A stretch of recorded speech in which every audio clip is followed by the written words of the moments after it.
കേരളത്തിൽ ആസന്നമായ നിയമസഭാ തെരഞ്ഞെടുപ്പിൽ നീൽ ടി വി സംഘടിപ്പിക്കുന്ന സംവാദ പരമ്പരയിലേക്ക് ഏവർക്കും സ്വാഗതം. ഇന്നത്തെ നമ്മുടെ അതിഥി പ്രശസ്ത മാധ്യമപ്രവർത്തകനായ അർജിമോൻ കുട്ടപ്പനാണ്. അദ്ദേഹത്തെ ഹൃദ്യമായി സ്വാഗതം ചെയ്യുന്നു. Thank you sir. പൊതുവിൽ ഒരു പ്രചരണം നിലനിൽക്കുന്നത് SC വിഭാഗങ്ങൾ പരമ്പരാഗതമായി LDF വോട്ട് ചെയ്യുന്നവരാണ്. കഴിഞ്ഞ പല തെരഞ്ഞെടുപ്പുകളിലും അവർ അവകാശപ്പെട്ടത് 80% പട്ടിക വിഭാഗങ്ങൾ അവർക്ക് വോട്ട് ചെയ്യുന്നുവെന്നും അതുകൊണ്ട് തന്നെ പട്ടിക വിഭാഗങ്ങളെ റെപ്രസെന്റ് ചെയ്യാനുള്ള അവകാശം ഇടതുമുന്നണിക്കാണെന്നും അവർ അവകാശപ്പെടുന്നുണ്ട്. ഇതിലൊരു കോൺട്രാഡിക്ഷൻ എന്തെന്നാൽ, ഇങ്ങനെ വോട്ട് ചെയ്യുമ്പോൾ വിഭവ അധികാരങ്ങളിൽ നിന്നും പദവികളിൽ നിന്നും രാഷ്ട്രീയമായിട്ടുള്ള സീറ്റ് പങ്കുവയ്ക്കൽ അതുപോലുള്ള പല കാര്യങ്ങളിലും SC വിഭാഗങ്ങൾ സമ്പൂർണമായും പുറന്തള്ളപ്പെടുന്നു എന്നൊരു ആക്ഷേപം നിലനിൽക്കുന്നുണ്ട്. സാറിന് അത് അങ്ങനെ തോന്നിയിട്ടുണ്ടോ? തീർച്ചയായും. ഒന്നാമത്തെ പോയിന്റ്, 80% SC/ST വിഭാഗക്കാർ LDFനാണ് വോട്ട് ചെയ്യുന്നുവെന്ന് പറയുന്ന കണക്കുകൾ അവരുടെ അവകാശവാദം മാത്രമാണ്. അതൊരു സബ്സ്റ്റാൻഷ്യൽ കൊറോബറേറ്റ് ചെയ്യാൻ പറ്റുന്ന ഒരു ഡാറ്റ അല്ല എന്നുള്ളതാണ് ഒരു വസ്തുത. കഴിഞ്ഞ 10 കൊല്ലത്തിനിടയിൽ ആണെങ്കിൽ പോലും, അല്ലെങ്കിൽ 2021 തെരഞ്ഞെടുപ്പിലാണെങ്കിൽ പോലും, കേരളത്തിലുള്ള 16 റിസർവ്ഡ് സീറ്റുകളിൽ 12-13 സീറ്റുകൾ LDFനാണ് കിട്ടിയിട്ടുള്ളത്. ബാക്കി 2-3 സീറ്റുകൾ മാത്രമേ UDFന് കിട്ടിയിട്ടുള്ളൂ. അപ്പോൾ ഈ 80% വോട്ട് ഇവർക്ക് കിട്ടുകയും 12-13% റിസർവ്ഡ് സീറ്റുകൾ അവരുടെ കാൻഡിഡേറ്റ്സുകൾ വിജയിക്കുകയും ചെയ്തിട്ടും ഇവരെന്താണ് കഴിഞ്ഞ 10 കൊല്ലത്തിനിടയിൽ ഈ 80% വോട്ട് ചെയ്ത SC/ST വിഭാഗത്തിന് ചെയ്തു കൊടുത്തിട്ടുള്ളതെന്നുള്ളതെന്ന് വിലയിരുത്തിയാൽ ഇവരുടെ ഒരു ഡബിൾ സ്റ്റാൻഡേർഡ് നമുക്ക് മനസ്സിലാക്കാൻ പറ്റും. അപ്പം ഇത്തരം കാര്യങ്ങൾ കണക്കുകൾ വെച്ച് പറയുമ്പോഴാണ് അത് മനസ്സിലാകുക, കമ്മ്യൂണിറ്റിയിലുള്ളവർക്കും അതിലൊരു വിശ്വാസം ഉണ്ടാകുക. അപ്പോൾ കണക്കുകൾ പറയുമ്പം കഴിഞ്ഞ 2017-2024 ഇടയിൽ 22,000 കോടി SC വിഭാഗത്തിന് വേണ്ടിയിട്ടുള്ള സബ്പ്ലാനിൽ അലോക്കേറ്റ് ചെയ്തിരുന്നു. അതിൽ 6,000 ചില്ലുവാനും കോടി ലാപ്സായി പോവുകയാണ് ചെയ്തത്, അല്ലെങ്കിൽ ചെലവഴിച്ചില്ല, അല്ലെങ്കിൽ വക മാറ്റി ചെലവഴിച്ചു എന്നുള്ളതാണ്. ഈ 6,000 കോടി എന്ന് പറയുന്നത് 28% ആകെ തുകയുടെ. അപ്പോൾ 80% വോട്ട് ചെയ്തിട്ടുണ്ടെന്ന് അവകാശപ്പെടുന്ന SC/STയുടെ ഫണ്ടിൽ 28% ലാപ്സാക്കിയെന്ന് പറയുമ്പോൾ ഇവരുടെ ആത്മാർത്ഥത എവിടെയാണെന്നുള്ളതാണ് നമ്മൾ തിരിച്ചറിയേണ്ടത്. ഇതുകൂടാതെ തന്നെ ഈ 2022-23 ഈ പോസ്റ്റ് മെട്രിക് സ്കോളർഷിപ്പുകളിൽ 81.84 കോടിയുടെ കുറവ് വന്നിട്ടുണ്ട്. ഒപ്പം 12 സ്കീമുകൾ കഴിഞ്ഞ കുറച്ച് വർഷങ്ങളായിട്ട്, കഴിഞ്ഞ കുറച്ച് വർഷങ്ങൾ പറഞ്ഞാൽ കൃത്യമായി 5 കൊല്ലത്തിനിടയിൽ പട്ടികജാതി പട്ടികവർഗ വിഭാഗത്തിനുള്ള 12 സ്കീമുകളുടെ ചെലവെന്ന് പറയുന്നത് 0. അതായത് ഒരെണ്ണ പൈസ പോലും ഈ സർക്കാർ കഴിഞ്ഞ 5 കൊല്ലത്തിനിടയിൽ വെൽഫെയറിനാണെങ്കിലും സോഷ്യൽ പ്രൊട്ടക്ഷനാണെങ്കിലും ചെലവഴിച്ചിട്ടില്ല എന്നുള്ളത് വസ്തുതയാണ്. അതുപോലെ തന്നെ SC/ST വെൽഫെയറിൻ്റെ ക്യാപിറ്റൽ ഔട്ട്ലോ എന്ന് പറയുന്നത് 200 കോടിയായിരുന്നു. അത് 170 കോടിയായിട്ട് വെട്ടിക്കുറച്ചു എന്നുള്ളൊരു വസ്തുതയാണ്. അതുപോലെ തന്നെ ഇത്തരത്തിൽ SC/ST വെൽഫെയറിൻ്റെ മറ്റും ഫണ്ടുകൾ ലാപ്സാക്കി കളയുകയും വെട്ടിക്കുറയ്ക്കുകയും ചെയ്യുമ്പോൾ സിവിൽ ഏവിയേഷൻ രംഗത്തേക്കും കോപ്പറേറ്റീവ് ബോഡികൾക്കും വേണ്ടിയിട്ട് തുക ക്രമാതീതമായി വർദ്ധിപ്പിച്ച് ചെലവഴിക്കുന്നുണ്ടെന്നുള്ളതാണ് വസ്തുത. അപ്പം നമ്മൾ അപ്പോഴാണ് മനസ്സിലാക്കേണ്ടത്, ഈ സിവിൽ ഏവിയേഷന് 10 കോടി മാത്രം ചെലവഴിച്ചുകൊണ്ടിരുന്നിടത്തുനിന്ന് 212 കോടിയായിട്ട് തുക ഉയർത്തി. കോപ്പറേറ്റീവ് ബോഡിന് 17 കോടി മാത്രം ചെലവഴിച്ചതിൽ നിന്നും 225 കോടിയായിട്ട് തുക ഉയർത്തി ആണ് ചെലവഴിച്ചത്. അപ്പോൾ ഇതെന്താണ് നമുക്ക് മുന്നിൽ കാണിച്ചു തരുന്നത്? അവർക്ക് പ്രയോറിറ്റി മാറിപ്പോയെന്നുള്ളതാണ്. ആ പ്രയോറിറ്റൈസ് ചെയ്യുമ്പോൾ പോലും ഇവർക്ക് 80% വോട്ട് ചെയ്തിട്ടുള്ള SC/ST വിഭാഗത്തിൻ്റെ ഫണ്ട് ലാപ്സ് ചെയ്ത് കളയുകയും, എന്നാൽ സിവിൽ ഏവിയേഷനും കോപ്പറേറ്റീവ് ബോഡീസിനും വേണ്ടിയിട്ട് ഫണ്ട് ഉയർത്തി കൊടുക്കുകയും ചെയ്തുകൊണ്ടിരിക്കുക. ലൈഫ് മിഷൻ വീട്, SCക്ക് വേണ്ടിയിട്ടുള്ള ലൈഫ് മിഷൻ വീടിൽ 300 കോടി മാറ്റി വെച്ചിരുന്നു, അത് 180 കോടിയായിട്ട് വെട്ടിക്കുറച്ചു. വാത്സല്യം സ്കീമുകൾ എന്ന് പറയുന്നതിൽ 10 കോടി അലോക്കേഷൻ വെച്ചു, അത് ചെലവഴിച്ചില്ല. ചുരുക്കത്തിൽ ക്യാപിറ്റൽ ഔട്ട്ലേ കട്ടിലും സ്കോളർഷിപ്പ് ഡിനയിലും ഹൗസിംഗ് അലോക്കേഷൻ കട്ടും സ്കിൽ ഡെവലപ്മെൻറ്റ് ഫണ്ട് വിഡ്രോവൽ ഫെയിലറും സ്റ്റാറ്റ്യൂട്ടറി ഓവർസീസ് പാരാലിസിസും റഷ് സ്പെൻഡിങ് നടന്നിട്ടുണ്ട്. അതായത് ഈ മാർച്ച് അവസാനമാകുമ്പോഴാണ് ഈ കണക്കെടുപ്പുകൾ നടക്കുന്നത്. ആ സമയത്താണ് ചെലവഴിക്കാത്ത തുക എത്രയും പെട്ടെന്ന് ചെലവഴിച്ച് പ്ലാൻ സ്പേസിൻ്റെ ടാർഗറ്റ് എത്തിക്കാൻ വേണ്ടിയിട്ട് അനാവശ്യ പദ്ധതികളിലേക്ക് ചെലവഴിക്കുകയോ അല്ലെങ്കിൽ ചെലവഴിക്കുന്ന പദ്ധതികളിലേക്ക് പോകാതെ മറ്റ് വക മാറ്റി ചെലവഴിച്ചെന്ന് കാണിക്കുകയോ ചെയ്യുന്ന ബ്യൂറോക്രാറ്റിക് ആയിട്ടുള്ള കാര്യങ്ങളും ചെയ്യുന്നു. അപ്പം ഇതിൽ നിന്നും എനിക്ക് മനസ്സിലാവുന്നതെന്ന് ചോദിച്ചു കഴിഞ്ഞാൽ 80% LDF വോട്ട് ചെയ്തിട്ടുള്ള SC/ST വിഭാഗത്തിനെ വഞ്ചിക്കുകയാണ് ഇടതുപക്ഷ സർക്കാർ കഴിഞ്ഞ 10 കൊല്ലത്തിനിടയിൽ ചെയ്തിട്ടുള്ളത്. ഒരുപക്ഷെ ഈ വോട്ട് കിട്ടുന്നത് കൊണ്ടായിരിക്കാം ഈ രാഷ്ട്രീയ പാർട്ടികൾ വിശേഷിച്ചും LDF പട്ടികവിഭാഗക്കാരെ പരിഗണിക്കാത്തതെന്ന് എനിക്ക് തോന്നുന്നു. ഇപ്പോൾ നമ്മളൊരു ഏകദേശം കണക്കെടുത്ത് കഴിഞ്ഞാൽ 90%-ലേറെ മുന്നോക്കർ BJPക്കാണ് വോട്ട് ചെയ്യുക. അപ്പോൾ ഒരു 5% വോട്ട് പോലും LDF കിട്ടുന്നതുമില്ല. പക്ഷേ ഈ മുന്നോക്ക വിഭാഗക്കാർക്ക് ഈ ഭരണത്തിൽ യാതൊരു പരാതിയില്ല. ഈ ഭരണത്തിനെതിരെ കൃത്യമായി ആക്ഷേപമുള്ളത് പട്ടികവിഭാഗക്കാർക്ക് മാത്രമാണ്. അതായത് ഇതിലൊരു കോൺട്രഡിക്ഷൻ വരുന്നത് വോട്ട് ചെയ്യുന്നവർക്ക് പരിഗണനയില്ല, വോട്ട് ചെയ്യാത്തവരെ അവരുടെ വോട്ട് കിട്ടാൻ വേണ്ടി പരിഗണിക്കുന്നു എന്നുള്ളതാണ് നമുക്ക് ബോധ്യപ്പെടുന്നത്. അതിന് ഏറ്റവും നല്ലൊരു ഉദാഹരണം എന്ന് പറയുന്നത് EWS സംവരണം തന്നെയാണ്. വളരെ ശ്രദ്ധേയമായ ഒരു കാര്യം, നമ്മുടെ പിണറായി വിജയൻ സർക്കാരിൻ്റെ 10 കൊല്ലത്തെ ഭരണത്തിൽ കൃത്യമായ അതൃപ്തി രേഖപ്പെടുത്തിയിട്ടുള്ള ഒരേ ഒരു വിഭാഗം എന്ന് പറയുന്നത് പട്ടികവിഭാഗക്കാർ.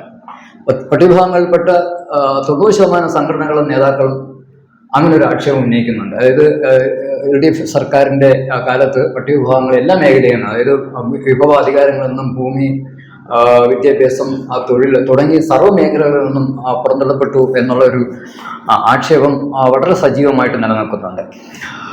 അപ്പോൾ അതുമായിട്ട് ബന്ധപ്പെട്ട് ധാരാളം ഫണ്ട് ലാപ്സായി പോയതായിട്ടും വകമാറ്റി ചെലവഴിക്കപ്പെട്ടതായിട്ടും വെട്ടിക്കുറച്ചതായിട്ടുമുള്ള ആക്ഷേപം പൊതുവിൽ നിലനിൽക്കുന്നതായിട്ടും നമുക്ക് ബോധ്യപ്പെട്ടിട്ടുണ്ട്.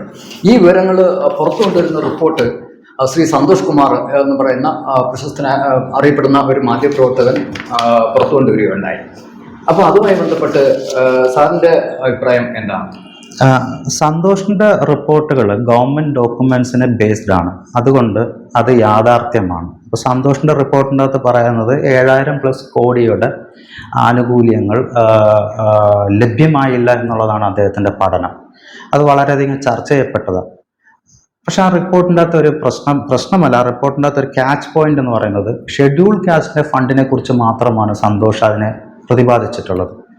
എന്നാൽ ട്രൈബൽ ഫണ്ടുകളും ഇത്തരത്തിലുണ്ട്. ഈ ഷെഡ്യൂൾ കാസ്റ്റ് സബ് പ്ലാൻ എന്ന് പറയുന്ന പോലെ തന്നെ ട്രൈബൽ സബ് പ്ലാനുകളുമുണ്ട്. ഈ ട്രൈബൽ സബ് പ്ലാൻ എന്ന് പറയുന്നത് 2017-18 തൊട്ട് 2025-26 വരെ 7000 കോടി അലോക്കേറ്റ് ചെയ്തിട്ടുണ്ടായിരുന്നു. കോർപ്പറേഷനുകളിൽ TSP അതായത് ട്രൈബൽ സബ് പ്ലാനിൻ്റെ ചെലവഴിക്കുന്ന ശതമാനം എന്ന് പറയുന്നത് വെറും 20% മാത്രമേ ചെലവഴിക്കുന്നു എന്നാണ് പറയുന്നത്. അപ്പോൾ 7000 കോടി ഈ കഴിഞ്ഞ 5-6 വർഷത്തിനിടയിൽ അലോക്കേറ്റ് ചെയ്തിട്ട് കോർപ്പറേഷനുകൾ 20% മാത്രമേ ചെലവഴിക്കുന്നു എന്ന് പറയുമ്പോൾ ഭൂരിഭാഗവും തുകയും ചെലവഴിക്കാതെ ലാപ്സ് ആകുന്നുണ്ട്. അപ്പോൾ സന്തോഷിൻ്റെ റിപ്പോർട്ട് ഷെഡ്യൂൾ കാസ്റ്റിന് ചെലവഴിക്കാതെ പോയ 7000 കോടിയും ഇനി ഈ പറയുന്ന 80% ചെലവഴിക്കാതെ പോയ ട്രൈബൽ സബ് പ്ലാന്റെ തുകയും കൂടി ചേർത്ത് വെച്ച് കഴിഞ്ഞാൽ കഴിഞ്ഞ 10 കൊല്ലത്തിനിടയിൽ ഈ പിണറായി സർക്കാർ അല്ലെങ്കിൽ ഈ ഇടത് സർക്കാർ 80% വോട്ട് വാങ്ങിച്ചതും കിട്ടിയെന്നുമെന്ന് അവകാശപ്പെടുന്ന ഈ സർക്കാർ എത്ര വലിയ തുകയാണ് നഷ്ടപ്പെടുത്തിയിരിക്കുന്നത്. ഈ കമ്മ്യൂണിറ്റിയുടെ SC-യുടെയും ST-യുടെയും വെൽഫെയറിൻ്റെയും പ്രോഗ്രസിനും വേണ്ടി ചെലവഴിക്കേണ്ട തുക എത്ര വലിയ തുകയാണ് അവർ ലാപ്സാക്കി കളഞ്ഞിരിക്കുന്നത്. പക്ഷേ 10,000-ന് മേളിലായിരിക്കാം എന്നുള്ളതാണ്, അതാണ് അതിൻ്റെ അകത്തെ യാഥാർത്ഥ്യം. അതുകൊണ്ട് സന്തോഷിൻ്റെ SC-യുടെ കണക്ക് മാത്രമേ ഉള്ളൂ. ST-യുടെ കണക്ക് 20% മാത്രമേ ചെലവഴിക്കുന്നുള്ളതാണ് ഔദ്യോഗിക രേഖകൾ പറയുന്നത്. അപ്പോൾ 80% ചെലവഴിക്കാതിരിക്കുകയോ വകമാറ്റി ചെലവഴിക്കുകയോ ചെയ്തു എന്നുള്ളതാണ് വസ്തുത. അപ്പോൾ SC എന്നും ST എന്നും നമ്മൾ വേർതിരിക്കേണ്ട. നമ്മൾ SC-യും ST-യും ഒരേ തരത്തിലുള്ള ഡിസ്ക്രിമിനേഷനും റൈറ്റ്സ് ഡിനയലും വെൽഫെയർ ഡിനയലും എല്ലാം സംഭവിക്കുന്നുണ്ട്. അവർക്ക് പ്രോഗ്രസ്സിന് ഈ 68 വർഷത്തിനിടയിൽ ഉണ്ടായിട്ടില്ല എന്നുള്ളതൊരു വസ്തുതയാണ്. അപ്പോൾ ഇത് രണ്ടും കൂടി ചേർത്ത് വെച്ച് നോക്കുമ്പോൾ ഈ സർക്കാർ ഗുരുതരമായ വീഴ്ചയാണ് വരുത്തിയിട്ടുള്ളത്. വികസന പ്രവർത്തനങ്ങളിൽ വ്യക്തമായും അനീതി നിലനിൽക്കുന്നു എന്നുള്ളത് ഒരു യാഥാർത്ഥ്യമാണ്. അത് യാഥാർത്ഥ്യമാണെന്ന് പൊതുസമൂഹത്തെ ബോധ്യപ്പെടുത്തണമെങ്കിൽ കൃത്യമായ ഡേറ്റ പുറത്തുകൊണ്ട് വരേണ്ടതായിട്ടുണ്ട്. ആ നിലയിൽ വലിയൊരു ഇനിഷ്യേറ്റീവാണ് ജാതി സെൻസസ് എന്ന് പറയുന്ന ഒരു സംഗതി. നേരെ മറിച്ച് ജാതി സെൻസസ് എടുക്കുകയും അതിന്റെ ഡേറ്റാസ്, അതായത് എത്രത്തോളം അനീതിയുടെ ആഴം അളക്കുന്നതിനായിട്ടുള്ള ആ ഡേറ്റാസ് പുറത്തു വരുന്നതിനെ പല പാർട്ടികളും ഭയക്കുന്നുണ്ട്. ഇപ്പൊ വിശേഷിച്ച് കേരളത്തില് ഇടതു സർക്കാരിനോട് പലവട്ടം പട്ടികവിഭാഗ സംഘടനകൾ നിരന്തരം ആവശ്യപ്പെട്ടിട്ടും ജാതി സെൻസസ് നടപ്പിലാക്കുന്നതിന് LDF സർക്കാർ സന്നദ്ധമല്ല. മാത്രമല്ല, ഈ പിണറായി വിജയൻ മുഖ്യമന്ത്രി ആയിട്ടുള്ള ഈ കാലഘട്ടത്തിലുടനീളം നടത്തിയിട്ടുള്ള പല പ്രോഗ്രാമുകളിലും ജാതി സെൻസസ് എന്നൊരു വാക്ക് പോലും മിണ്ടാതിരിക്കാനായിട്ട് LDFന്റെ നേതാക്കൾ പ്രത്യേകം ശ്രദ്ധിച്ചിട്ടുള്ളതായി നമുക്ക് മനസ്സിലാക്കാനായിട്ട് സാധിക്കും. എന്തുകൊണ്ടാണ് ജാതി സെൻസസിനെ LDF സർക്കാർ ഭയക്കുന്നത്? ഇന്ത്യ മുന്നണിയുടെ ഭാഗമായി ദേശീയ തലത്തിൽ ജാതി സെൻസസിന് CPM അനുകൂലമാണ്. എന്നാൽ കേരളത്തിലെത്തിക്കഴിയുമ്പോൾ CPMന് ഇതിലൊരു ഡബിൾ സ്റ്റാൻഡേർഡാണുള്ളത്. അതിന് സ്പെസിഫിക് ആയിട്ടുള്ള റീസൺസുമുണ്ട്. 2021 തെരഞ്ഞെടുപ്പിന് ശേഷം ഇവിടെ നടന്ന ഒരു സർവേയിൽ ഈഴവർ ഉൾപ്പെടുന്ന OBC വിഭാഗത്തിൻ്റെ 53% വോട്ട് LDFന് ലഭിച്ചു എന്നാണ് പറയുന്നത്. ഈഴവർ ഇതരയായിട്ടുള്ള OBC വിഭാഗത്തിൻ്റെ 61% വോട്ട് ഇവർക്ക് ലഭിച്ചിട്ടുണ്ടെന്നുള്ളതാണ് ഈ സർവേ ഫലം കാണിക്കുന്നത്. അപ്പോൾ ജാതി സെൻസസ് നടത്തിക്കഴിഞ്ഞാൽ 2 റിസൾട്ടാണ് ഉണ്ടാവുക. ഒന്നെങ്കിൽ ഈ പറയുന്ന OBC വിഭാഗത്തിന് പുരോഗതി ഉണ്ടായി, അല്ലെങ്കിൽ ഈ പറയുന്ന OBC വിഭാഗത്തിന് പുരോഗതി ഉണ്ടായില്ല. ഇത് 2 വന്നാലും അതൊരു സെറ്റ് ബാക്ക് ആയിരിക്കും ഈ ഭരണം നടത്തുന്ന ഇടതുപക്ഷ സർക്കാരിന്. പുരോഗതി ഉണ്ടായി എന്ന് പറഞ്ഞു കഴിഞ്ഞാൽ, OBC വിഭാഗത്തിന് പുരോഗതി ഉണ്ടായി എന്ന് പറഞ്ഞു കഴിഞ്ഞാൽ അത് അപ്പർ കാസ്റ്റിൽ നിന്നും ഉള്ള ഒരു സെറ്റ് ബാക്ക് ഇവർക്കുണ്ടാകും. ഈ പറയുന്ന നായർ കമ്മ്യൂണിറ്റിയിൽ നിന്നും ഇവർക്കൊരു സെറ്റ് ബാക്ക് ഉണ്ടാകും. അപ്പോൾ അതൊന്നാമത്തെ കാര്യം. ഇനി പുരോഗതി ഉണ്ടായില്ല എന്ന് പറഞ്ഞു കഴിഞ്ഞാൽ, കഴിഞ്ഞ 68 കൊല്ലത്തിനിടയിൽ LDFും UDFും മാറി മാറി ഭരിച്ചിട്ടും ഈ വിഭാഗത്തിന്, OBC വിഭാഗത്തിന് പുരോഗതി ഉണ്ടായില്ല എന്നുള്ളത് ഒരു സെറ്റ് ബാക്ക് ആയിട്ട് തന്നെ കണക്കാക്കപ്പെടുകയും ജനം അത് ചർച്ച ചെയ്യുകയും ചെയ്യും. അപ്പോൾ അവർക്ക് ആ ഒരു വോട്ട് ബാങ്കിനെ ഡിസ്റ്റർബ് ചെയ്യാതിരിക്കാൻ വേണ്ടിയിട്ടാണ് ജാതി സെൻസസിനെ അവർ മാറ്റി നിർത്തുന്നത്. ഇനി അവരുടെ terms and conditions Indian Union Muslim ലീഗുമായിട്ട് ഓക്കെ തന്നെയാണ്. അവരത്ര അങ്ങോട്ട് മാറ്റി നിർത്തിയിട്ടില്ല. അവർ ജമാഅത്ത് ഇസ്ലാമിയെ പോലെ അതിതീവ്ര സ്വഭാവം കാണിക്കുന്നവരെ മാറ്റി നിർത്തുന്നുണ്ടെങ്കിൽ പോലും ഇന്ത്യൻ യൂണിയൻ മുസ്ലിം ലീഗിനെ ഒന്നും അങ്ങനെ മാറ്റി നിർത്തിയിട്ടില്ല. ഇന്ത്യൻ യൂണിയൻ മുസ്ലിം ലീഗ് കേരള രാഷ്ട്രീയ ചരിത്രത്തിൽ ഇടതുപക്ഷത്തിനോടൊപ്പം നിന്നിട്ടുള്ളതും ഭരണത്തിൽ പങ്കാളികളായിട്ടുള്ളവരുമാണ്. ഇനി ജാതി സെൻസസ് നടത്തി അവരുടെ റെപ്രസെൻറ്റേഷൻ എത്രയാണെന്ന് കണ്ടെത്തി കഴിഞ്ഞാൽ, ഞാൻ ഈ പറഞ്ഞ പോലെ ഫോർവേഡ് ആണെങ്കിലും ബാക്ക്വേഡ് ആണെന്നുണ്ടെങ്കിലും അതിൻ്റെ അകത്തും പ്രശ്നങ്ങളുണ്ടാവും. ഇനി വരാൻ പോകുന്ന തെരഞ്ഞെടുപ്പിൽ അവർക്ക് മറ്റ് പല കക്ഷികളെക്കാളും കമ്മ്യൂണിറ്റി ഗ്രൂപ്പുകളെക്കാളും കൂടുതൽ ചേർന്ന് പോകുന്നത് NSSുമായിട്ടാണ് അവർ കൂടുതൽ ചേർന്ന് പോകുന്നത്. അവരുടെ ഒരു ആറ്റിറ്റ്യൂഡും അവരുടെ ഒരു അപ്രോച്ചും വളരെ ഫ്രണ്ട്ലിയാണ് NSSുമായിട്ട്. ആ NSSുമായിട്ട് ഈ ജാതി സെൻസസ് നടത്തി കഴിയുമ്പോൾ OBCക്ക് പ്രോപ്പറായിട്ടുള്ള റെപ്രസെൻറ്റേഷൻ വന്നിട്ടില്ല, SC/STക്ക് പ്രോപ്പറായിട്ടുള്ള റെപ്രസെൻറ്റേഷൻ വന്നിട്ടില്ല. അപ്പോൾ അതനുസരിച്ചുള്ള റെപ്രസെൻറ്റേഷൻ അവർക്ക് ഗവൺമെൻറ് ജോബിലും എഡ്യൂക്കേഷൻ രംഗത്തും കൊടുക്കണമെന്നൊരു ആവശ്യം മുന്നോട്ട് വന്നു കഴിഞ്ഞാൽ അത് NSSന് ഇഷ്ടപ്പെടില്ല. NSSനെ പിണക്കി കഴിഞ്ഞാൽ 2026 തെരഞ്ഞെടുപ്പിൽ അത് അവർക്ക് സെറ്റ് ബാക്കായി മാറും. അതുകൊണ്ട് മാത്രമാണ് ഇവർ ഈ ജാതി സെൻസസിനെ എതിർക്കുന്നത്. ബേസിക്കലി അവർക്ക് മാർജിനലൈസ്ഡ് ആയിട്ടുള്ള കമ്മ്യൂണിറ്റീസിൻ്റെ അപ്ലിഫ്റ്റ്മെൻറ്റ് അല്ലെങ്കിൽ ഒരു പ്രോഗ്രസ്സോ അല്ല അവരുടെ ഉദ്ദേശം. പ്രോപ്പറായിട്ട് അവരുടെ കയ്യിലുള്ള വോട്ട് ബാങ്കിനെ പ്രൊട്ടക്റ്റ് ചെയ്ത് തുടർഭരണം നിലനിർത്തുക എന്നുള്ളത് മാത്രമാണ്. അതുകൊണ്ടാണ് ദേശീയ തലത്തിൽ രാഹുൽ ഗാന്ധിയോടൊപ്പം ജാതി സെൻസസിന് വേണ്ടി വാദിക്കുകയും എന്നാൽ ലോക്കലി ഗ്രൗണ്ടിൽ കേരളത്തിൽ ജാതി സെൻസസിനെ കുറിച്ച് മിണ്ടാതിരിക്കുകയും ചെയ്യുന്ന ഒരു ആറ്റിറ്റ്യൂഡ് അവർക്കുള്ളതെന്നുള്ളതാണ് എനിക്ക് മനസ്സിലായിട്ടുള്ളത്. യഥാർത്ഥത്തിൽ ഈ ജാതി സെൻസസിനെ എതിർക്കുന്നത് നമുക്ക് മനസ്സിലാകുന്ന ഒരു പ്രധാന കാര്യം, കേരള സർക്കാർ അല്ലെങ്കിൽ പിണറായി സർക്കാർ ഒരു ഒളിഗാർക്കി ഭരണ രീതിയാണ്, അല്ലെങ്കിൽ ഒരു ഡീപ് സ്റ്റേറ്റ് ആയിട്ട് നിലകൊള്ളുന്നു എന്ന വാദം ശരിവെക്കുന്നതാണ് എന്നാണ് തോന്നുന്നത്, അല്ലേ? അതെ, എനിക്ക് അങ്ങനെ തന്നെയാണ് തോന്നുന്നത്. അവർ എപ്പോഴും കേറ്റർ ചെയ്യുന്നതെന്ന് പറയുന്നത് അവരുടെ വോട്ട് ബാങ്കിനെ മാത്രമാണ്. ഇപ്പം OBCയെ അവർക്ക് ജാതി സെൻസസ് നടത്തി അവരുടെ സോഷ്യോ എക്കണോമിക് ഇംബാലൻസ് ഉണ്ടോ എന്ന് കണ്ടെത്തുന്നതിനേക്കാളും കൂടുതൽ അത് കണ്ടെത്താതെ ഇരിക്കുകയും നിങ്ങളോടൊപ്പമാണ് ഞങ്ങളെന്ന് പറയുകയും OBCയുടെ റെപ്രസെൻറ്റേഷൻ മൊത്തം അവകാശപ്പെടുന്ന SNDPയുടെ ചീഫായ വെള്ളാപ്പള്ളി നടേശനെ ഒപ്പം നിർത്തിക്കൊണ്ട് ആ വോട്ട് ബാങ്കിനെ പ്രൊട്ടക്ട് ചെയ്യാനാണ് അവർ നോക്കുന്നത്. അതുപോലെ തന്നെയാണ് മറ്റ് കമ്മ്യൂണിറ്റികളെയും അവർ നോക്കുന്നത്. അവർ ബേസിക്കലി ഒരു കമ്മ്യൂണിറ്റിയുടെ അപ്ലിഫ്റ്റ്മെൻറ്റോ ആ കമ്മ്യൂണിറ്റിക്ക് ഉണ്ടായിട്ടുള്ള അട്രോസിറ്റീസോ കണക്കെടുക്കാൻ അവർ തയ്യാറല്ല. ആ ഒരു ബോട്ടിനെ ഷേക്ക് ചെയ്യാൻ അവർ തയ്യാറല്ല. മറിച്ച് ആ ബോട്ട് അങ്ങനെ തന്നെ നിലനിർത്തി SC/ST വിഭാഗക്കാർക്ക് ഒരു വോട്ട് ബാങ്ക്, ഒരു വോട്ട് ബ്ലോക്ക് എന്നുള്ള രീതിയിൽ ചോദ്യം ചെയ്യാനുള്ള ഒരു ടുഗദർനെസ് ഇല്ലാത്തിടത്തോളം കാലം മറ്റ് കമ്മ്യൂണിറ്റികളുടെ വോട്ട് ബാങ്കുകൾ നിലനിർത്തി ഈ ചെറിയൊരു സ്വിങ്ങിലാണ് LDF UDF എന്ന് പറയുന്ന ഒരു ഭരണ സംവിധാനത്തിന്റെ സീസോ ഭരണ സംവിധാനം ഇവിടെ ഉണ്ടായിക്കൊണ്ടിരിക്കുന്നത്. ആ ചെറിയ സ്വിങ്ങിന് വലിയ ഷേക്ക് വരുത്താതെ അവരോടൊപ്പം ആരെയൊക്കെ കൂട്ടത്തിൽ നിർത്തണമെന്ന് നോക്കിക്കൊണ്ട് ഇപ്പൊ തന്നെ ഈ തെരഞ്ഞെടുപ്പിൽ ഒരു ഹിന്ദു മെജോറിറ്റേറിയൻ ഒരു പ്രൊപ്പഗാൻഡയും ഒരു പോളിസിയും ഒരു തിയോളജിയുമാണ് ഇടതുപക്ഷ സർക്കാർ മുന്നോട്ട് വെച്ചുകൊണ്ടിരിക്കുന്നത്. അതായത് മലപ്പുറം ജില്ല ക്രിമിനൽസിന്റെ ജില്ലയാണെന്ന് അവർ പറയുന്നു. അപ്പൊ മലപ്പുറം ജില്ലയിൽ ആരാണെന്ന് നമുക്ക് കൃത്യമായിട്ട് അറിയാം, മുസ്ലിംസ് ആണ് ഭൂരിഭാഗം. അതുകൊണ്ട് അവിടെ ഉള്ളവർ എല്ലാവരും ക്രിമിനൽസ് എന്നുള്ള രീതിയിൽ പോർട്രേ ചെയ്യുന്നു. മലപ്പുറം ജില്ലയിലുള്ള മുസ്ലിംസിന്റെ അവിടെ എനിക്ക് ഒരു സ്ഥാപനം തുടങ്ങാൻ പറ്റില്ല എന്ന് പറയുന്ന പച്ചയ്ക്ക് വർഗീയത പറയുന്ന OBCയുടെ വെള്ളാപ്പള്ളി നടേശന്റെ SNDPയുടെ വെള്ളാപ്പള്ളി നടേശനെ കാറിൽ കയറ്റിക്കൊണ്ട് നടത്തുന്നു. അയ്യപ്പ സംഗമം പോലെയുള്ള പരിപാടികൾ നടത്തി ഹിന്ദു മെജോറിറ്റേറിയൻ വോട്ടുകൾ BJP ചെയ്യുന്നതിനേക്കാളും വളരെ മോശമായിട്ട് അപ്പീസ് ചെയ്ത്, അതായത് BJP ഉപയോഗിക്കുന്നതും ദേശീയ തലത്തിൽ ഇത് തന്നെയാണ്.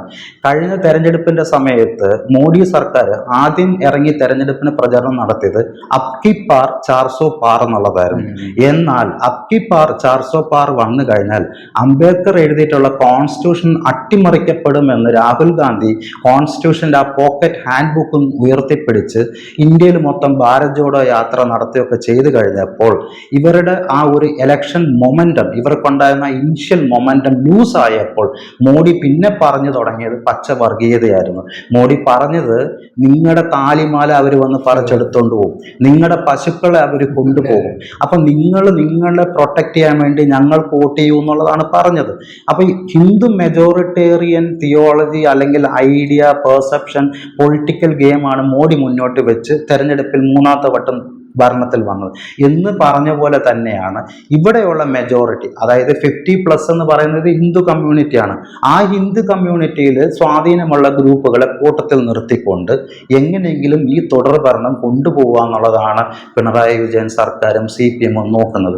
അതുകൊണ്ട് അവർക്ക് ഒരിക്കലും ജാതി സെൻസസ് നടത്തിയിട്ട് OBC വിഭാഗത്തിലുള്ളവർ പിന്നോട്ട് പോയെന്നോ SC/ST വിഭാഗത്തിലുള്ളവർക്ക് ഒരു രീതിയിലുള്ള പുരോഗതി ഉണ്ടായിട്ടില്ല എന്നുള്ളതോ, അവർക്ക് റെപ്രസെൻറ്റേഷൻ ഗവൺമെന്റ് ജോബുകളിൽ കിട്ടിയിട്ടില്ല എന്നുള്ളതോ, അവർക്ക് എക്കണോമിക്കലി എംപവർമെന്റ് ഉണ്ടായിട്ടില്ല എന്നുള്ള നഗ്ന സത്യം വെളിയിൽ വരുന്നത് അവർക്ക് താല്പര്യമില്ല. അത് വന്നു കഴിഞ്ഞാൽ അവരുടെ വോട്ട് ബാങ്ക് അപ്സെറ്റ് ചെയ്യപ്പെടും. അത് ചിലപ്പോൾ മുസ്ലിം ലീഗ് അപ്സെറ്റ് ആകും, ചിലപ്പോൾ NSS അപ്സെറ്റ് ആകും, ചിലപ്പോൾ OBC അപ്സെറ്റ് ആകും, ചിലപ്പം ക്രിസ്ത്യാനിറ്റി ഗ്രൂപ്പുകൾ അപ്സെറ്റുകളാകും. അപ്പൊ അത്തരത്തിൽ അവരെ ആരും ഷേക്ക് ചെയ്യാതെ ഇരിക്കാൻ വേണ്ടിയിട്ട് മാത്രമാണ് അവർ ഈ ജാതി സെൻസസ് നടത്താതിരുന്നിട്ടുള്ളത്. അത് കൃത്യമായ ഒരു പ്രീണന നയം അവിടെ ഉണ്ട് എന്നുള്ളത് വ്യക്തമാണ്.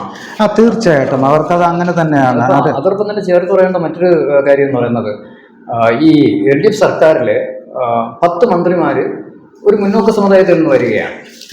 നേരെ മറിച്ച് SC/ST വിഭാഗം, ഇപ്പൊ പട്ടിക വിഭാഗത്തിന് മന്ത്രിയില്ലാത്ത, ചരിത്രത്തിൽ ആദ്യമായി മന്ത്രിയില്ലാത്ത ഒരു സർക്കാരിനെയാണ് പിണറായി വിജയൻ നയിക്കുന്നത്. അപ്പൊ ഈ ഉറ്റ സമുദായത്തിൽ നിന്ന് 10 മന്ത്രിമാർ വരുമ്പോഴത്തേക്ക് സർക്കാരിന്റെ നയസമീപനങ്ങളെയും അതുപോലെ തന്നെ ഭരണ നടപടികളെയും അത് കൃത്യമായി സ്വാധീനിക്കും എന്ന ഒരു ആരോപണം ഉണ്ടല്ലോ സാറേ, അതിനെക്കുറിച്ച് എന്താണ്? അതിപ്പം അതിനൊരു ഉദാഹരണം ഇപ്പൊ തന്നെ പറയാം. കോവൂർ കുഞ്ഞുമോൻ കഴിഞ്ഞ 5 തെരഞ്ഞെടുപ്പിൽ ജയിച്ചു വന്ന ഇടതുപക്ഷ MLA ആണ്. 5 പ്രാവശ്യമായിട്ട് ജയിക്കുകയാണ്. അതായത് 25 വർഷമായിട്ട് MLA ആണ്. അദ്ദേഹത്തിനൊരു മന്ത്രിസ്ഥാനം ഇതുവരെ കൊടുത്തിട്ടില്ല എന്നുള്ളതാണ് വസ്തുത. കഴിഞ്ഞ പ്രാവശ്യം SC/ST വിഭാഗത്തിന് ഒരു മന്ത്രി ഉണ്ടായിരുന്നു, രാധാകൃഷ്ണൻ. അദ്ദേഹം ദേവസ്വം ബോർഡും കൈകാര്യം ചെയ്തിരുന്നു. അദ്ദേഹത്തിന് MP ആക്കി ഡൽഹിയിലേക്ക് പറഞ്ഞു വിട്ട് കഴിഞ്ഞപ്പോൾ ST വിഭാഗത്തിൽ നിന്നുമുള്ളൊരു മന്ത്രി മാത്രമായിട്ടാണ് ഇപ്പോൾ ഉള്ള കേളു എന്ന് പറയുന്ന മന്ത്രി. അതായത് നമ്മൾ ടെക്നിക്കലി നോക്കിക്കഴിഞ്ഞാൽ പട്ടികജാതിക്കാർക്ക് ഒരു മന്ത്രി പോലും ഇല്ല, വകുപ്പിനൊരു മന്ത്രി ഇല്ല എന്നുള്ളത് ഒരു വസ്തുതയാണ്. ഇതാണ് യാഥാർത്ഥ്യം. ഇതിൻ്റെ അകത്ത് മറ്റൊരു പ്രശ്നം എന്ന് വെച്ചാൽ CPM-ന്റെ അടിസ്ഥാന തത്വം എന്ന് പറയുന്നത് ക്ലാസ് ആണ് അവർ നോക്കുന്നത്, കാസ്റ്റ് നോക്കത്തില്ല. അപ്പം അവിടെയാണ് അംബേദ്കറും അന്നത്തെ കോൺഗ്രസ്സിലുണ്ടായിരുന്ന കമ്മ്യൂണിസ്റ്റുകളും സോഷ്യലിസ്റ്റുകളുമായിട്ട് ഡിഫറൻസസ് ഉണ്ടായത്. അംബേദ്കർ പറഞ്ഞു കാസ്റ്റിനെ അഡ്രസ്സ് ചെയ്യാതെ ക്ലാസ് സ്ട്രഗിൾ മുന്നോട്ട് പോകില്ല എന്നുള്ളതാണ് അംബേദ്കർ പറഞ്ഞത്. കാരണം എത്രത്തോളം ക്ലാസ് സ്ട്രഗിൾ മുന്നോട്ട് പോയാലും നിങ്ങൾ ഇതിനകത്ത് ലിബറേഷൻ കൊണ്ടുവന്നു കഴിഞ്ഞാലും ആ കാസ്റ്റ് വെച്ചിട്ട് മാത്രമേ നിങ്ങൾ ഇയാളെ കണക്കാക്കുകയുള്ളൂ. ആ ക്ലാസ്സിലുള്ള ആ തൊഴിലാളിയെ നിങ്ങൾ കാസ്റ്റ് വെച്ച് മാത്രമേ കണക്കാക്കൂ. ഇത് ബോംബെ മിൽ സമരത്തിലുണ്ടായ ഒരു തർക്കമാണ്, ആ സമയത്തുണ്ടായ ഒരു തർക്കമാണ്. ഇപ്പോഴും ഈ 2026-ലും കാസ്റ്റിനെ അഡ്രസ്സ് ചെയ്യാൻ ഇടതുപക്ഷം തയ്യാറായിട്ടില്ല എന്നുള്ളതാണ് വസ്തുത. അവർ ക്ലാസ് മാത്രമേ നോക്കുന്നുള്ളൂ. ഇപ്പം ആ ക്ലാസ്സിനെ നോക്കുന്നുണ്ടോ എന്ന് ചോദിച്ചാൽ അതും ഇല്ല എന്നുള്ളതാണ്. അവർക്ക് നിയോ ലിബറൽ പോളിസീസ് ഫോളോ ചെയ്യുക എന്നുള്ളതാണ്. ഒരു സമയത്ത് ADB ഉദ്യോഗസ്ഥർക്ക് മേലിൽ കരിയോയിൽ ഒഴിച്ചവർ ഇപ്പോൾ ADB ഉദ്യോഗസ്ഥർക്ക് വേണ്ടി പരവതാനി വിരിച്ചുകൊണ്ടിരിക്കുകയാണ്.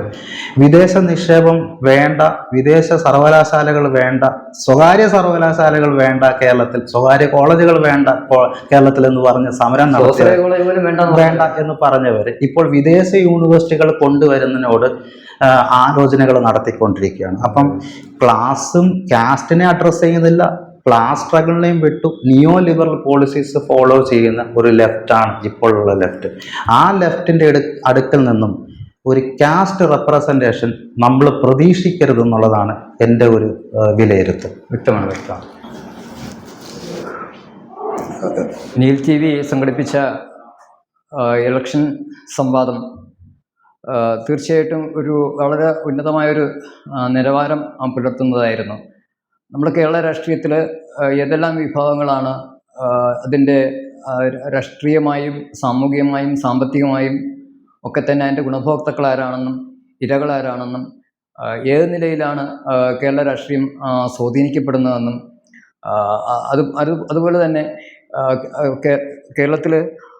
കേരള രാഷ്ട്രീയത്തിൽ വലിയൊരു പാരഡൈം ഷിഫ്റ്റ് വരുന്ന രീതിയിൽ അത്രയധികം സുപ്രധാനമായ ഒരു തെരഞ്ഞെടുപ്പിനെയാണ് നമ്മൾ നേരിടുന്നതെന്ന് ഈ സംവാദം കൃത്യമായി സാക്ഷ്യപ്പെടുത്തിയിട്ടുണ്ട് എന്നാണ് ഞാൻ മനസ്സിലാക്കുന്നത്. തീർച്ചയായിട്ടും ഇതിൻ്റെ ഒരു തുടർ ചർച്ച ഉറപ്പായിട്ടും ഉണ്ടാകേണ്ട ഒരു അനിവാര്യ സാഹചര്യത്തിലാണ് നമ്മൾ നിൽക്കുന്നത്. കൂടുതൽ രാഷ്ട്രീയ ചർച്ചകൾ ഈ കാലം ആവശ്യപ്പെടുന്നുണ്ട്. കൃത്യമായ രാഷ്ട്രീയ ഇടപെടൽ ഇല്ല എങ്കിൽ വളരെ ആശങ്കാജനമായ ഒരു രാഷ്ട്രീയമായിരിക്കും ഭാവിയിൽ കേരളത്തിൽ ഉരുത്തിരിയുക. അത് ദീർഘകാലാടിസ്ഥാനത്തിൽ നമ്മൾ കേരളത്തിൽ ബോധപൂർവം സൃഷ്ടിച്ചെടുത്ത ജനാധിപത്യ മൂല്യങ്ങളുടെ ഒരു ജീർണതയ്ക്കായിരിക്കും വഴിവെക്കുന്നത്. നമ്മൾ സ്വാഭാവികമായിട്ടും പുലർത്തി വരുന്ന ഒരു സാമുദായിക സാഹോദര്യവും അതുപോലെ തന്നെ മതപരമായ സഹിഷ്ണുതയും ഒക്കെ തന്നെ ഇല്ലാതാകുന്ന നിലയിലോട്ടാണ് ഈ നമ്മുടെ രാഷ്ട്രീയം നീങ്ങുന്നത്. അത് എല്ലാ സാമൂഹിക വിഭാഗങ്ങൾക്കും അത് തീർച്ചയായിട്ടും അപകടം വിതയ്ക്കുന്നതാണ്. അപ്പം കേരളത്തെ ഇതേപടി നിലനിർത്തുന്നതിനും ഒരു അടിസ്ഥാനപരമായിട്ട് കേരളീയ സമൂഹം ഒരു മതേതര സ്വഭാവം പുലർത്തുന്ന ഒരു രാഷ്ട്രീയമാണ് മുന്നോട്ട് വയ്ക്കുന്നതെന്നാണ് ഞാൻ മനസ്സിലാക്കുന്നത്. ഇപ്പോൾ നമുക്ക് കേരളത്തെ സംബന്ധിച്ച് എന്തൊക്കെ കുറവ് ഉണ്ടെങ്കിലും ഉത്തരേന്ത്യൻ സംസ്ഥാനങ്ങളിൽ നിന്നും വ്യത്യസ്തമായി സർവ്വ സാമൂഹിക വിഭാഗങ്ങൾക്കും ജാതി വിഭാഗങ്ങൾക്കും മതവിഭാഗങ്ങൾക്കും അവരുടെ വിശ്വാസം പുലർത്തുന്നതിനും അതുപോലെ തന്നെ ഐക്യത്തോടും സാഹോദര്യത്തോടും സഹവർത്തിത്വത്തോടും കൂടി ജീവിക്കുന്നതിനും അനുഗുണമായ ഒരു സാഹചര്യം ഇപ്പോൾ നിലനിൽക്കുന്നുണ്ട്. ആ സാഹചര്യം നിലനിർത്തേണ്ട ഒരു ബാധ്യത കൂടി നമുക്ക് ഏവർക്കുമുണ്ട്. തീർച്ചയായിട്ടും ഈ തെരഞ്ഞെടുപ്പിൽ സംഘപരിവാർ ശക്തികൾ വലിയ ആധിപത്യം സ്ഥാപിക്കുകയാണെങ്കിൽ നമ്മൾ വളരെ ബോധപൂർവം ഉയർത്തിക്കൊണ്ടുവന്ന ഈ ഒരു കേരളം ഒരുപക്ഷെ ആ കേരളത്തെ നമ്മൾ പല നിലയിൽ വിശേഷിപ്പിക്കുന്നുണ്ട്. പ്രബുദ്ധ കേരളമെന്നും പുരോഗമന കേരളമെന്നും നവോത്ഥാന കേരളമെന്നും ഒക്കെ വിശേഷിപ്പിക്കുന്ന ഈ സുന്ദര കേരളത്തിൻ്റെ സമാധാന അന്തരീക്ഷം തകരാൻ ഇടയാക്കും എന്ന് തന്നെയാണ് ഞാൻ ഈ സംവാദത്തിലൂടെ ബോധ്യപ്പെട്ടിട്ടുള്ളത്. തീർച്ചയായിട്ടും നമ്മൾ എല്ലാ താല്പര്യങ്ങൾക്കും അതീതമായി ഉന്നത ഭരണഘടന ജനാധിപത്യ മൂല്യങ്ങൾ ഉയർത്തിപ്പിടിക്കുന്ന ഒരു രാഷ്ട്രീയം കേരളത്തിൽ ഉരുത്തിരിയേണ്ടതുണ്ട് എന്ന് തന്നെയാണ് ഈ സംവാദം സംശയരഹിതമായി സാക്ഷ്യപ്പെടുത്തുന്നത്. എല്ലാവരുടെയും പിന്തുണയും സഹകരണവും നമ്മൾ ക്ഷണിക്കുകയാണ് എന്ന് സാക്ഷ്യപ്പെടുത്തിക്കൊണ്ട് ഇത് അവസാനിപ്പിക്കുകയാണ്. എല്ലാവർക്കും നന്ദി.